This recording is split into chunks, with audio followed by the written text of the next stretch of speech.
are they only awakened by your own inability to put checks in certain things, or Yes, that's what I said, that temptation takes advantage of an existing possibility. okay. That possibility is weakness in situ. Every one of us, Bible says clearly now that when we're tempted by, drawn away by what? A desire within. Okay. A desire within. When it conceives, it gives birth to sin. So, that you're tempted is not a sin. It's a decision you make as a sin that may or may not lead you to fall. And so weaknesses are normal, All right. as varied as we differ. Each one understands his weakness. For instance, why should I let someone pay me a visit in a hotel with my wife? I'd rather receive you downstairs. These are practical steps you take, knowing that you can fall. So anyone who thinks he's strong or she's strong may be in for a shocker. But recognize that within this flesh dwells certain. That's why the Bible says, flee from what? Appearances. It's not a sign of weakness. It's a recognition that this flesh can disappoint you. So flee. Take intentional steps to deal with these appearances so you don't fall. How about the conduct of a partner, a spouse? Can't it put someone in a weak state? Yes, a partner can make the other person vulnerable, like we said. If you don't give attention at home, Okay. you make somebody. But listen, I hope we're going to talk about antidotes, because we can't leave this thing like this. You can talk There's about no them excuse Yeah, for infidelity. yeah, at all. There's no excuse. Nothing like my partner. I said everything rises and falls on our relationship.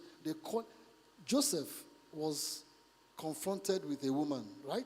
Yeah, yeah. And the woman pestered Joseph in Genesis 39. Not once, not continuously. Joseph's answer was this: how can I do this wicked thing against my God? In other words, when temptation looms before you, the love of God, the reverence for God should loom larger. Yeah. And that's what Joseph saw. I said, how can I do this? I told someone when I was sharing a personal experience, I said, where your mind does not go, your body will not go. So if your mind is focused on, and what feeds reverence for God is your quality of relationship, of fellowship. It fits into fear. And so the more you have qualitative time with God, the larger his reverence looms. So when you're confronted with excuses, my partner doesn't give me attention, I'm in a strange land, I'm living alone, my husband is far, my wife is far. When those things stare before your face, the reverence of God should loom larger. Yeah. How can I do this against me? And that's where grace comes in. Where sin abounds, grace much more. Wow.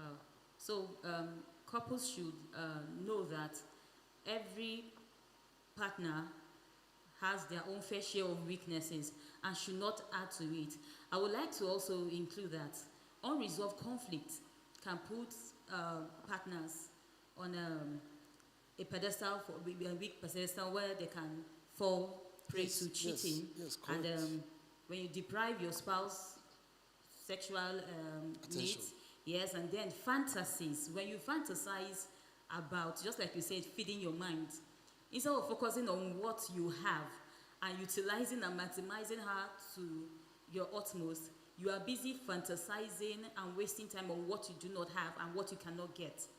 Thank you very much, sir.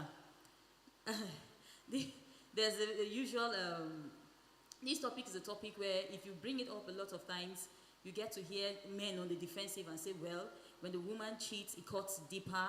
When the woman cheats, she's conquered. For men, cheating is conquering, blah, blah, blah, blah. Doctor, it's a man's world, as they will put it. So does that mean that when a man cheats, God overlooks? Why is it a man's world? I wonder. It's a question I would like to ask. Why is it a man's word? Frankly, you can say God placed men as leaders, but frankly, without the woman, the man is gone, finished. That's the truth. So, what makes you a complete being is the. Somebody said, "If you're the head, I'm the neck. I can't turn. You can't turn without me." However, cheating is bad, whether it's on the side of. We're dealing with God. God has set the boundaries. He didn't say, God never said it's a man's word At all. and that you go free. I wonder where that is coming from. It's, you'll be held accountable for your actions. If you cheat because you're a man and you have, there's nobody who has a right to sin. Gender does not give you right to sin. It's sin. Gender doesn't make it. But let me say this. Research, I read a research paper, and it said 1/3 of men who are married are engaged in a particular crime in cheating, one way or the other. And it gave the women 1/4.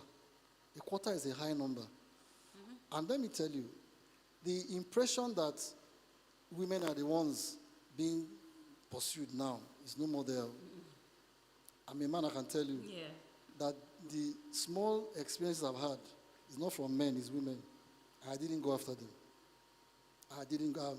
In my small sojourn on earth, I've had issues. They were the ones that came.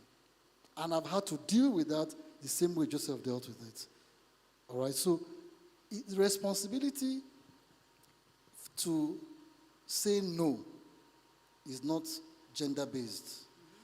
God will not let you off lightly because you're a man. In fact, there's no reason. We have said it here. There's absolutely, if you say because your wife is in London and you're in Nigeria, God will show you somebody who had the same situation, who conquered it. There's no reason, absolutely. At all. Thank you, sir. You know, God is not a double standard God. What he says to one, he says to all. So when he says all warmongers and adulterers will be judged, he meant both male and female, both men and women. So don't deceive yourself. Ma'am, when we consider 1 Corinthians chapter 6, let me quickly turn there. 1 Corinthians chapter 6, okay, verse 15 and 16. Do you not know that your bodies are members of Christ? Shall I then take the members of Christ and make them members of a harlot? Certainly not. Or do you not know that he who is joined to a harlot is one body with her? For the two, he says, shall become one flesh. The two shall become one flesh. It seems people do not grasp the intensity or the gravity of this scriptural fact. Ma'am, can you expatiate? Okay. The Bible is clear. Okay. The Bible is clear.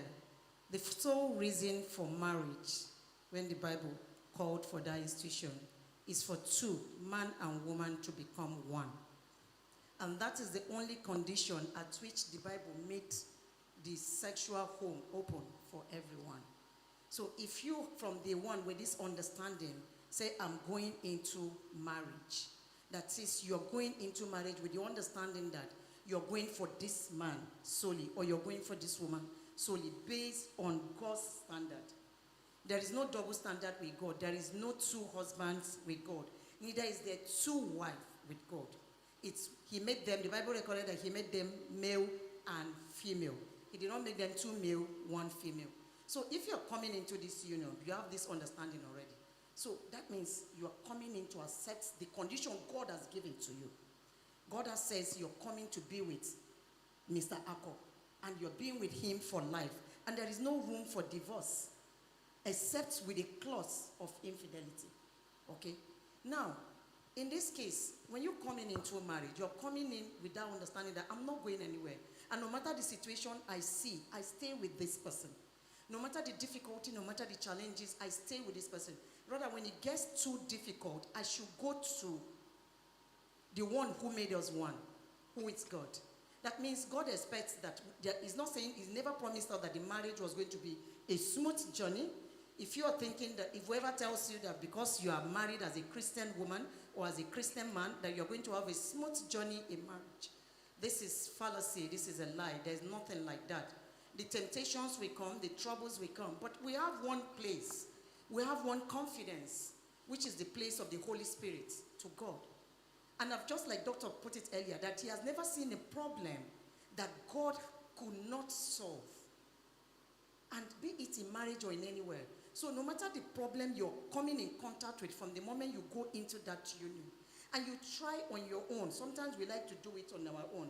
We like to solve it physically on our own, and you cannot. Take it to God in prayers. Take it to God in prayers, because he has the king's heart in his hand, and your husband is the king. Okay? So that is, whatever you desire of your husband, the first thing you should do is to go to God in prayers, no matter the situation. With the understanding, I'm in this marriage where the bed should be undefiled. Okay? Thank you very much, ma'am. Doctor, can you formalize? I want to read the New Living Translation of the scripture you read. It said in verse 15, don't you realize that your bodies are actually parts of Christ? Now, every part of your body. And it goes to, these two scriptures talk about sex. Yeah. Simple. How can you take what is Christ and join somewhere else? If you have that understanding, it will help check infidelity. Don't take what, if you're a child of God, how can you take what is Christ's? You know, that's what Joseph said. How can I do this against my God? No matter the pressure, the God factor should loom large. So that's why God doesn't give, the God factor, which is fed by the quality of our relationship, should loom large to deal with that pressure. Can I share one story here? Yes, sir. I don't even know why if I share, because, well, let me share it. Many years ago, I had a phone call to come greet somebody who had we shared a program somewhere together, and then they left. Then I was told the person came to town to come and say hello. Look, I found myself in a room. I came to innocently, but I was deceived into a room. See, I want to say this. God is real and should be real to us. 3 weeks before that incident, I had a dream that I was in a room. And I knew the person's room, but it wasn't the person who was trying to get me. And I found myself in that room. And this lady was made to slay, dressed to slay. The person who invited me wasn't nowhere anywhere to be found. And I came to greet her. And then what happened? Set up now. Sat on the bed and said, sit there for bed. I went and sat. The first step I took was sit on a distant chair. Exactly, you flee. There was pressure in the room. But you know what? I steered the conversation to Jesus. And I ended up being, the moment I mentioned Jesus, the whole pressure was like a balloon when you punch. Yeah. Let the God factor loom. Yeah. If it looms, it makes every other thing small. Yeah. No, thank you very much, sir. The God factor is superb at all times. Okay. So the scripture, in fact, it's a place that goes to say that flee sexual immorality. Every sin that a man does is outside the body, but he who commits sexual immorality sins against his own body. Okay, like you said, our bodies is Christ. And then he said we no longer own our bodies. So as Christians, when you come to God, your body is no longer yours. So you can't use it the way you want. Recently there was on the news the case of a woman who was chasing after her husband, and unfortunately it ended in a very drastic In Calabar. story. Yeah. So some people were of the opinion that people have been wondering, why was she chasing? You know, whether to see the face of the person or to know who the person. I don't even know why she was chasing. But I want to ask, sir, does it matter who the person is? Does the person involved matters, or should the person involved affect the hurt and the way forward? especially maybe probably in situations where a child is involved. So are you asking whether she should have chased the man or what? Yes, Run after the... whether to look, it doesn't matter now. Maybe she was going to know who the girl was and then Okay, to tell the girl her mind. So let- does let it me- matter who was involved? Let me say this. Except you have worn a shoe. Eh? Let God help you if you face a similar situation. There's a saying that hell hath no fury than what? A woman scorned. It's not, listen, it's God that makes you different. It's not you. Exactly. So hell has no fury. The moment she heard, of course, I read a story that she's been hearing stuff about the husband, and then someone called her. There's something happening at the shopping complex, a shopping mall, and she raced. Frankly speaking, if I wore her shoe, I wouldn't blame her. I was in the train going to Kaduna just before this one that they attacked. I was on my way to Kaduna. At the train station in Abuja, a lady came in front of me and slapped another lady. "You are traveling with my husband." Meanwhile, the husband had crossed the metal check. I crossed, but I parked my card at the Kubwa station. I forgot something. I went back to get it. As I was coming, I saw somebody slapping another woman. And the person that you slapped is bigger than you, can beat you up. But at that moment, she didn't care. She didn't care. Hell has no fury.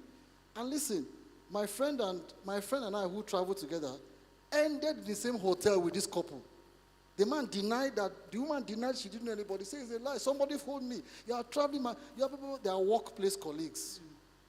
Workplace colleagues. That's what I gathered. We ended the same hotel with this couple.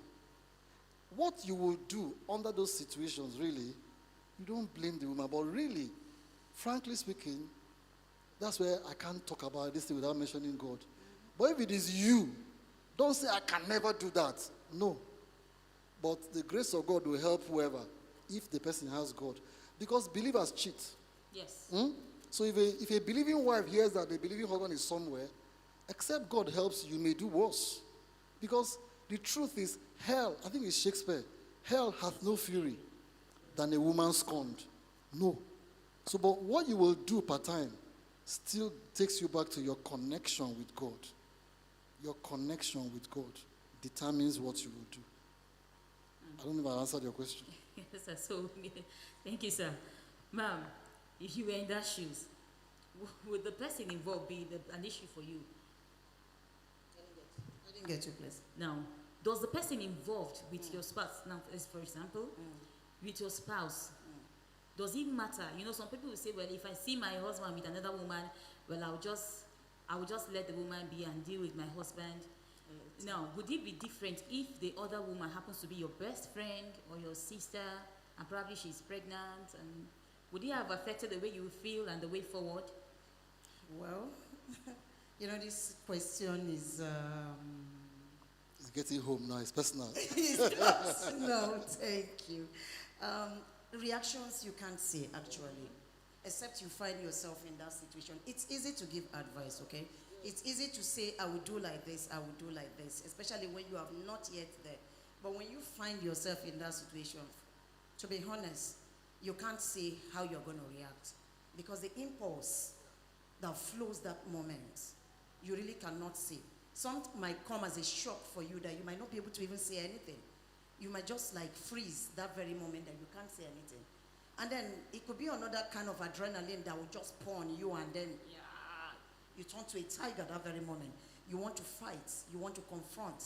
So it all depends on that very action, what happens, that instant shock, okay? But for me, let me for now say what I can. Let me remove reality. Let me try to now picture that moment. I think the first thing from everything I've always seen now, some weeks ago, a woman died while she was chasing her husband. She decided to do going to car racing with her husband. I think that's changed my perspective a lot about these things, okay? And I asked myself, would I have done that? And my answer was no. I wouldn't have gone into that race with him. I would have simply, drive home, And if there is fish in the house, make me fish pepper soup. Eat this fish pepper soup first while I try to calm down. But on that case, even, I think, number one, why I said I won't react is I don't know the woman in the front of the car. It could be a business partner. That's the way I see things for myself, first of all. I try to ask myself, this person in the car, who is he? My husband, if my husband is a business type, first of all, I need to understand my husband's kind of lifestyle. Is it a business type? Is it the type that his work warrants that he meets with people daily? If he is that type and I see a woman in front of his car, I'm not going to react. Because that person could be a client, it could be a colleague, it could be a business partner. Okay? It could be something else. So at that first instant, I won't lie to you, I'm not going to react. Except I see a posture that is compromising. Thank you very much. That would be the reason for me to act. Thank you so much. But in that case, there was actually a history. Yeah, exactly. The man is a known. Exactly. There's a history. Yes. So, even at that, sir, they were just in a car driving. No, they had left an eatery. Okay. And somebody whispered. The story said, the moment the man saw the wife's car driving into the parking lot, ushered the woman to the car, and they took off.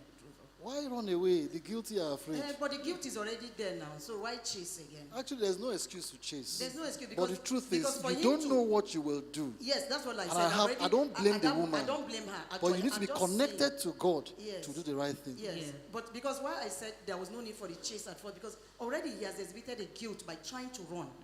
I think that is it for her. Well, for me, I will not even want to take the risk of being beaten. I like myself so much, so I'm not going to confront someone that will beat me. So, doctor, in your final words, I will ask you this question and then you give your final words as well. As a medical doctor, in a process where you are forgiving a cheating spouse, is it okay to deny that person access to your body? Like, Sorry, let me hear you again. now, is it okay to deny a cheating spouse access to your body? Whether he's been forgiven, whether he's still in the process, or, is it, as a medical doctor now, the standpoint of a medical doctor, and then you give your final words, sir? This one has nothing to do with your being a doctor, your body, to cheating spouse. Well, in the first place, are you a machine? I can't give my body if emotions are not involved. That's rape. Is that not rape? Yeah. It's not possible. These things must, first things first, Subtle. then second things come second. Yeah. I will not, there are medical challenges, there are medical issues. I know where to go into. For instance, STDs. Yeah. There are medical issues. But over and above that, primarily is your mind. Yeah. If first things are not taken care of, second things cannot fall into place. Even if he has been forgiven. Yeah, no. Forgiven, that's a different thing now. If you are forgiving yourselves, why not? And then you are sure there's nothing the person is carrying. You have to do a test first. Yes. Once there's nothing the person is carrying, why not? If it's forgiven, many people are. I have colleagues and friends who have been forgiven. I know them. Yeah. But they're not Christians anyway. Yeah. But they are going on. So your final words, sir? In 10 seconds. Like I said, everything rises and falls on our relationship with God. John 15:5. If you take that word and run, there's nothing God cannot help a spouse through. Those who are willing, there's absolutely nothing. And if we're linked and hooked onto Him, our union can only get better. It can only get better no matter the obstacles. It can only get better. And I also want to counsel that couples should talk Thank you very openly. much, sir. Thank you very much, sir. Thank you so much for being with us. All has been said. Honor the sanctity of marriage. Keep the purity of your vows. For God will judge whoever breaks them. And for singles, please watch before you leap. Not every man is a scum, and the reign of infidelity does not fall everywhere. There are still men who fear God. There are still men who are faithful. So watch before you leap. And the bottom line is, no matter your excuse, there is no reason for cheating. Thank you so much for being a part of this program. We appreciate your time. Join us physical meeting and same time next month for another wonderful edition of The Balanced Breed.